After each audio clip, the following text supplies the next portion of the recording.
यहाँ पर एक मुकदमा दर्ज होता है, बेटे ने अपनी माँ के साथ ज्यादती की। जय हिंद दोस्तों, पाकिस्तानी मुस्लिम माँ बेटे का रिश्ता क्या होता है ये हम नहीं बताएंगे, खुद पाकिस्तानी रिपोर्टर और पाकिस्तानी आवाम से आप सुनिए। और ये जो पाकिस्तानी मुस्लिम अपनी अम्मी जान के साथ क्या क्या कर सकता है, नहीं क्या क्या कर लिया, आप देखिए इस वीडियो में। मुकदमा दर्ज होता है, बेटे ने अपनी माँ के साथ ज्यादती की। ये कितना अफसोसनाक वाकया है। ऐसा वाकया है जो हम लोगों ने इससे पहले नहीं सुना था। माँ ने बयान देने से इनकार कर दिया, वालिद ने बयान देने से इनकार कर दिया, बहन भाइयों ने बयान देने से इनकार कर दिया। अहले मोहल्ला हमारे साथ मौजूद है, उनसे पूछते हैं इतना अफसोसनाक वाकया इस जगह पर हुआ है, किस तरह का वो लड़का था और उसके अंदर इतनी हिम्मत और इतना हौसला कैसे पैदा हो गया कि उसने अपनी माँ के ऊपर इतना बड़ा जुल्म कर दिया। आइए उनसे बात करते हैं। अस्सलाम वालेकुम। जी वालेकुम अस्सलाम। मुझे बताएं, आप इस लड़के को कब से जानते हैं? जी पिछले 4-5 साल से मैं जानता हूं और इसके बारे में हमेशा से इस तरह की खबरें आती रही हैं। इस तरह के वाक़यात और इस तरह के मामलात, यानी शराब नोशी, मनशियात का आदी और मोहल्ले में दंगा फसाद, लड़ना झगड़ना, घर में भी बहनों भाइयों से, वालिदैन से, यहाँ तक कि वालिदैन को मारने तक का भी इसका प्रोग्राम था। यानी मोहल्ले में इसकी रेपुटेशन अच्छी नहीं है, तो इसने यहाँ ये जो अमल किया है इसकी तो हम तवक्को नहीं कर रहे थे, हम ये सोच नहीं सकते थे ये इस कदर गिर जाएगा।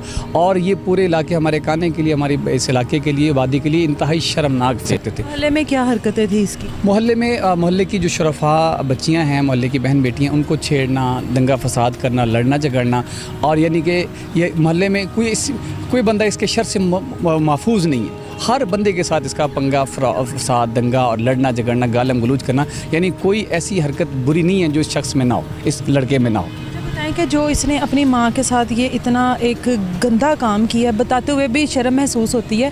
क्या आपको उस वाक़ये के बारे में कोई इल्म है, पता था? माँ ने कुछ बताया? क्योंकि उन्होंने अगर FIR करवाई है तो यकीनन इलाके में तो अब सबको पता होगा कि वालदा ने, आप लोगों महल्ले में बातें तो फैली होंगी ना, वालदा ने बताया नहीं कि आखिर ये वाक़या कैसे पेश आया, घर में कैसे आया, क्या डिमांड की, क्या?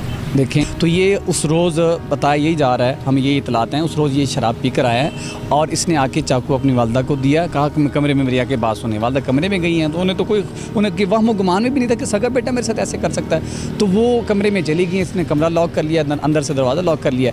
तो असल में उसके दिमाग पर जो ना एक हवस का भूत तारी था, जिसको उसने वो अपना मामला हल करना था, अपनी ख्वाहिश पूरी करनी थी, ज़रूरत पूरी करनी थी। तो जब वालदा जाने लगी तो रोक लिया, तो फिर वालदा के जो है ना गर्दन पे चाकू रखा और उसे कहा कि जी आप जो है ना अपने कपड़े उतारें। अब इतनी शर्मनाक बात है, मैं आपसे बयान नहीं कर सकता, हमें इंतहाई तकलीफ़ होती है ये बात बताते हुए। तो वालदा साहब ने इनकार किया, तो उसने कहा जी मैं उसने 2-3 कट भी लगाया वालदा को, तो वालदा ने मजबूरन जो है ना कट भी लगाया, ज़ख्मी भी किया वालदा को करीब था कि मुझे मार देगा। अब जान बचाने के लिए तो मतलब शरीयत ने भी राह रखी है कि जान बचाने के लिए इंसान कुछ ना कुछ कर सकता है। तो फिर उसमें ये हुआ कि उसने वालदा ने उसका कहने पे सारा मामला किया और ये शर्मनाक हरकत हुई। अब मामले से आगे यहाँ तक चला गया कि सगी माँ के साथ हम ज़ुबान पे लफ्ज़ नहीं ला सकते। अल्लाह के रसूल ने फरमाया कुर्ब क़यामत में, क़यामत की निशानी में एक निशानी ये भी है कि हरामी बच्चों की पैदाइश ज़्यादा होगी। मैं समझता हूँ ये उन्हीं में से एक है। इलाके वालों की रूहें काँप गई, हम इंतहाई तकलीफ़ में हैं कि अगर ये अब अपने अंजाम को ना पहुँचा तो अगर जो बंदा अपनी माँ के साथ ये मामला कर सकता है, वो मोहल्ले में, इलाके में किसी के साथ भी कुछ कर सकता है।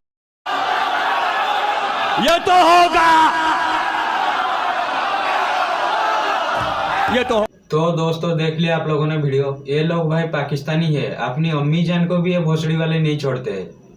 साले इतना हरामखोर हो पाकिस्तानी, मदरसा छाप जहां से निकला वहीं पे डाल दिया भोसड़ी के। साले पाकिस्तानी मुस्लिम तुम लोग सुअर हो भोसड़ी के। अबे सुअर भी इन लोगों से भाई अच्छा है, ये भोसड़ी वाले जैसा काम करते हैं, सुअर भी ऐसा काम नहीं करता है। ये दोस्तों हमारे लिए एक बहुत बड़ी बात है, लेकिन ये पाकिस्तान वालों के लिए कॉमन है, ऐसा पाकिस्तान में रोज चलता है। तो दोस्तों देख लिया आप लोगों ने वीडियो। ये पाकिस्तान में जो मुस्लिम लोग रहते हैं कितना गंदा और इनका सोच कितना गंदा है। अबे सुअर की औलाद, ऐसा काम करते हो अपनी अम्मी जान के साथ, फिर चला आते हो हमारे साथ बराबरी करने के लिए। हट भोसड़ी के चौपड़ी वाले पाकिस्तानी। तो चलते हैं। जय हिंद, वंदे मातरम, हिंदुस्तान जिंदाबाद।